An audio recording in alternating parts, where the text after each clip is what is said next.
भगवान शिव जी कहते हैं, विधवा स्त्री का चेहरा सुबह सुबह देखने से क्या होता है।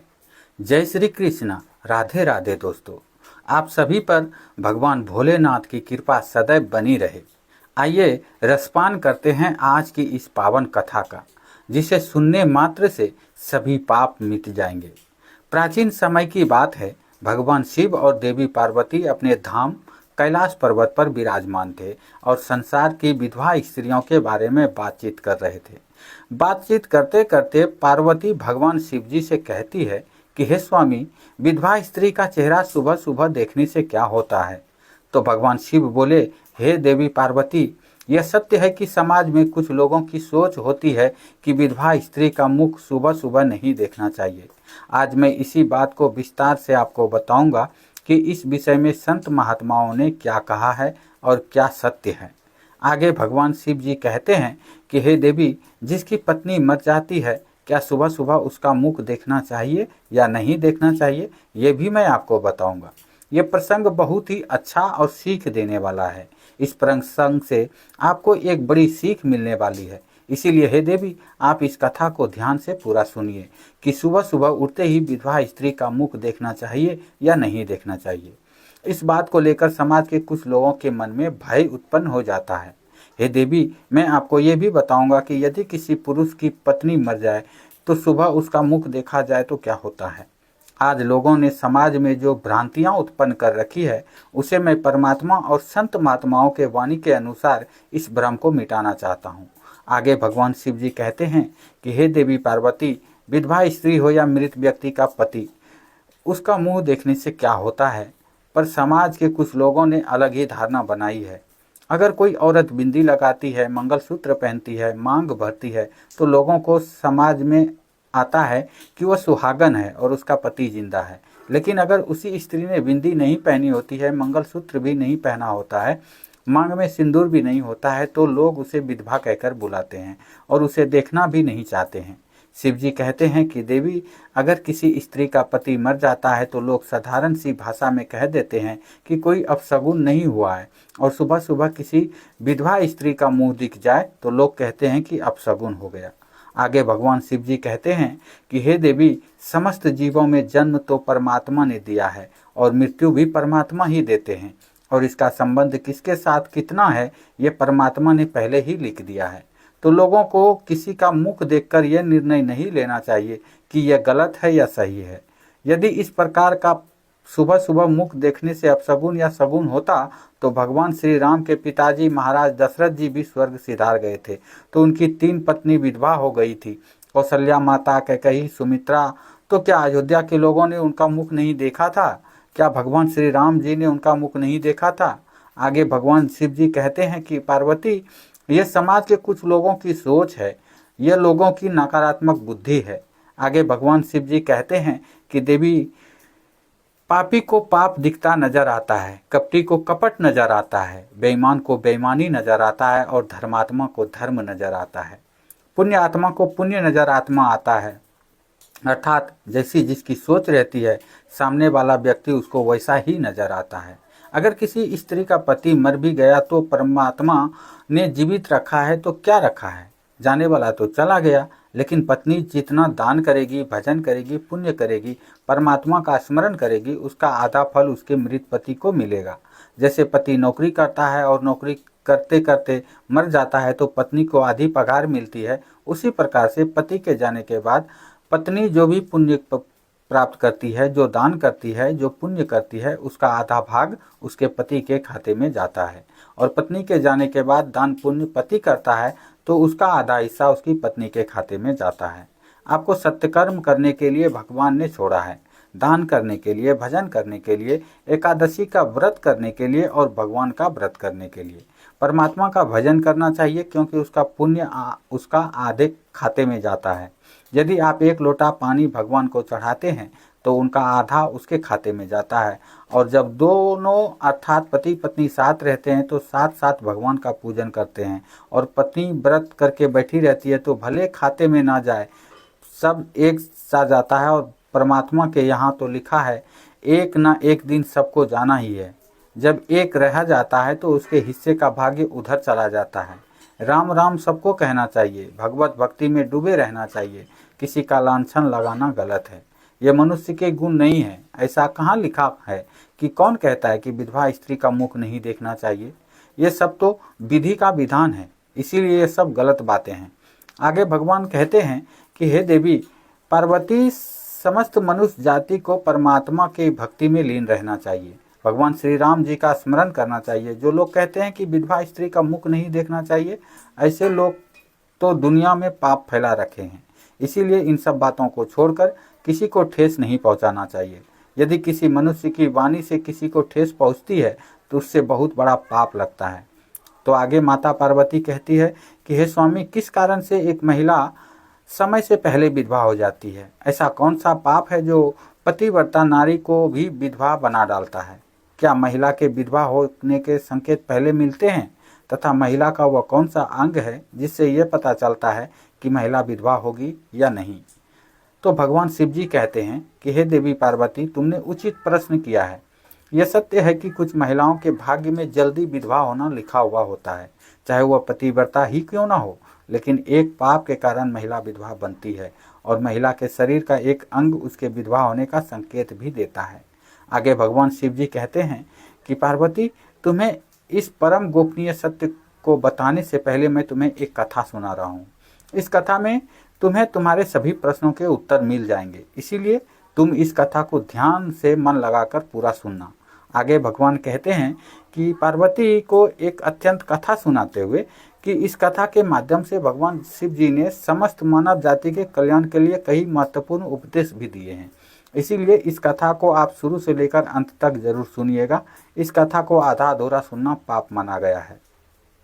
आगे भगवान जी शिव जी कहते हैं कि कथा को शुरू करते हुए कि हे देवी, एक समय की बात है, मध्य देश के एक अत्यंत धनवान व्यापारी रहा करता था।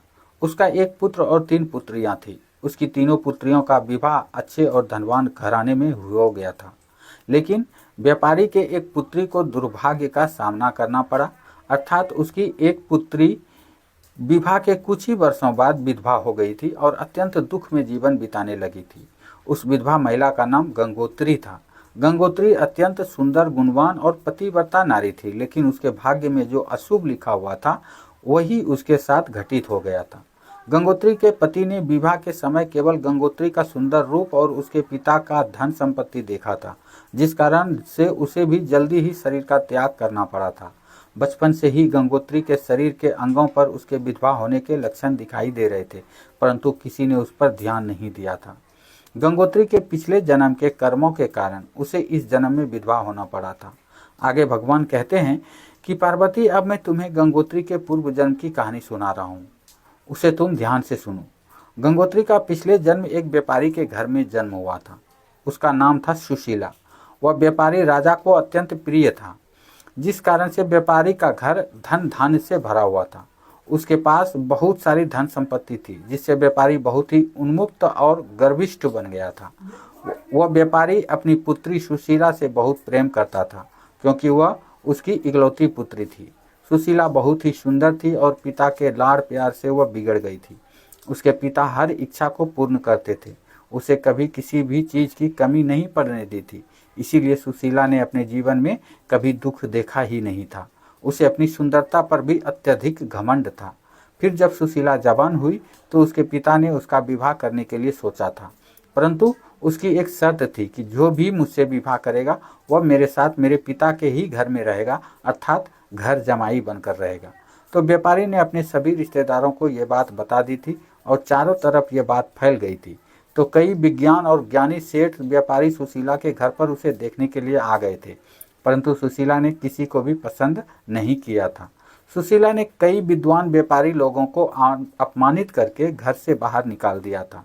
तो फिर एक दिन एक अत्यंत सुंदर महात्मा भिक्षा मांगने के लिए सुशीला के घर पर आया था, जिसे देखकर सुशीला उस पर मोहित हो गई थी और अपने पिता से कहने लगी कि पिताजी, मैं उसी भिखारी महात्मा से विवाह करूंगी। तो यह सुनकर सुशीला के पिता ने भी स्वीकृति दे दी और वह उस भिक्षुक महात्मा को सुशीला से विवाह करने के लिए पूछा था। तो उस भिक्षुक महात्मा ने भी हामी कर दिया था। तो फिर सुशीला और उस महात्मा का विवाह संपन्न हुआ था। सुशीला विवाह के समय बहुत प्रसन्न थी, उसे उसका मनपसंद जोड़ीदार मिल रहा गया था। तो फिर विवाह के बाद कुछ दिनों तक सुशीला अपने पति के साथ बड़े प्रेम से रहने लगी थी और उसकी सेवा करने लगी थी। परंतु कुछ ही दिन बीतने के बाद सुशीला ने अपना असली रंग दिखाना शुरू कर दिया था। सुशीला अपने पति को नौकर की तरह समझने लगी थी। उसकी आज्ञा का पालन करने की जगह उसे ही आज्ञा देने लगी थी और सुशीला अपने पति को भी उसके नाम से बुलाने लगी थी। खुद अपने पति के पैर दबाना तो छोड़, अपने पति से ही खुद के पैर दबवाने लगी थी। सुशीला स्वेच्छाचारी थी। वह पति को बिना बताए ही घर से कहीं भी बाहर चली जाती थी। कभी पति की कोई बात नहीं मानती थी। पति से पहले ही भोजन करती थी। किसी भी धार्मिक कार्य में पति के साथ नहीं बैठती थी और अकेले ही मौज करती थी। तो अपनी पत्नी के ऐसे व्यवहार को देखकर सुशीला का पति बहुत दुखी रहने लगा था। उसने सुशीला को बहुत समझाने की कोशिश की थी, परंतु वह कभी नहीं मानी थी। सुशीला अपनी ही मनमानी करती रहती थी। सुशीला की माता भी उसे समझाने का बहुत प्रयास किया था। महिला को तो अपने पति के साथ ऐसा व्यवहार करना नहीं चाहिए, परंतु सुशीला अपनी माता की भी बात नहीं मानती थी और वह जानबूझकर अपने पति को अपमानित करती रहती थी। दिन प्रतिदिन अपने पति की बुराई करना, उसे अपशब्द कहना, उसे नाम लेकर बुलाना आदि प्रकार के निंदनीय कार्य वह रोज करती थी। तो सुशीला के पति भी उससे बहुत परेशान हो गया था। फिर एक दिन उसने बहुत विचार किया कि और सुशीला को छोड़कर जाने का निश्चय कर लिया और सुशीला के पति बिना किसी को बताए ही अपने घर को छोड़कर चला गया। उसने सुशीला का त्याग कर दिया था और वह वन में जाकर तपस्या करने लगा था, क्योंकि शास्त्र यही कहते हैं कि बुद्धिमान मनुष्य को दुष्ट और स्वेच्छाचारी पत्नी का त्याग कर देना चाहिए, अन्यथा वह भी उसके पाप का भागीदार बनता है। इस प्रकार सुशीला के पति वन में जाकर तपस्या करने लगा। सुशीला ने भी अपने पति को खोजने की कोशिश नहीं की और बड़े मौज से अपने ही घर में रहने लगी। सुशीला की माता ने उसे बहुत समझाया कि तुम अपने पति से विनती करके उसे वापस घर पर ले आओ, परंतु सुशीला कहती थी कि जाने दो माँ, वैसे तो मेरा भिखमंगा पति किसी काम का है नहीं। उससे विवाह करके मैंने उस पर ही उपकार किया था, परंतु वह मूर्ख मुझे ही छोड़कर चला गया है। ऐसे मूर्ख पति के साथ रहने से अच्छा है मैं अकेले ही रह लूँ। मैं इतनी सुंदर हूँ, कोई भी पुरुष मुझसे विवाह कर लेगा। तो सुशीला की ऐसी बातें सुनकर उसकी माता भी दुखी रहने लगी थी।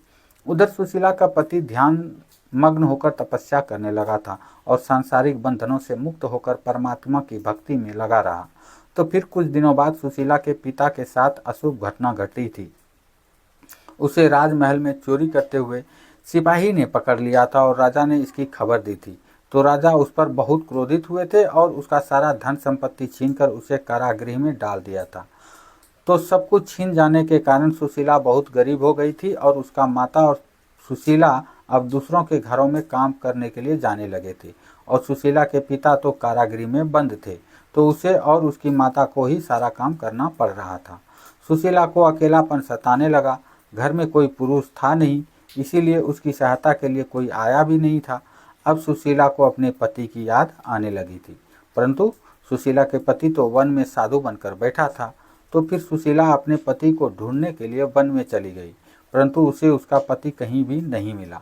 वह वन में हर तरफ घूमने लगी थी, परंतु उसे उसका पति नहीं मिला था। फिर वह एक दिन जगह पर विश्राम करने बैठी थी, तो अचानक उस स्थान पर एक शेर आ गया था और उसने सुशीला पर हमला कर दिया था।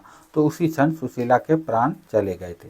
मृत्यु के बाद 3 यमदूत सुशीला को घसीटते हुए यमलोक ले गए थे और यमलोक में जब सुशीला यमराज के सामने जा पहुंची तो यमराज ने उसके पाप और पुण्य का मूल्यांकन किया।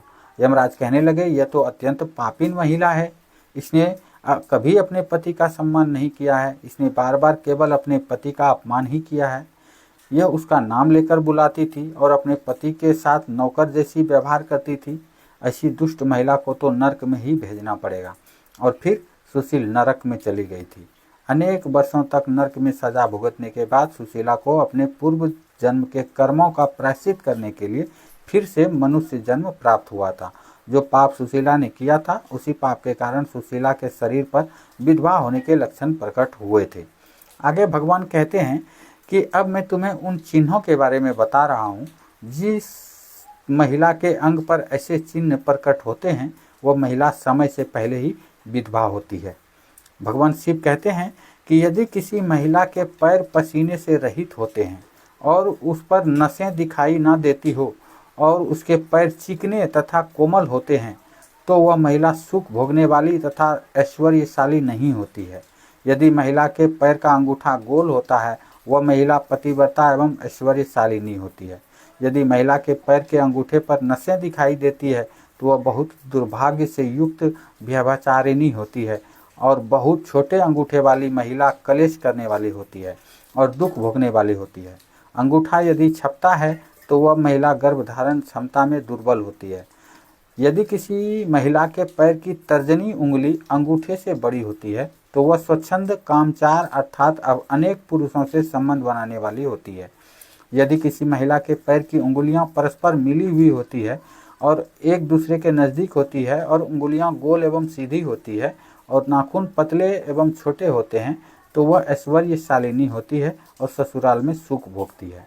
आगे भगवान कहते हैं कि अब मैं उस विधवा महिला के पैर के लक्षण बता रहा हूँ।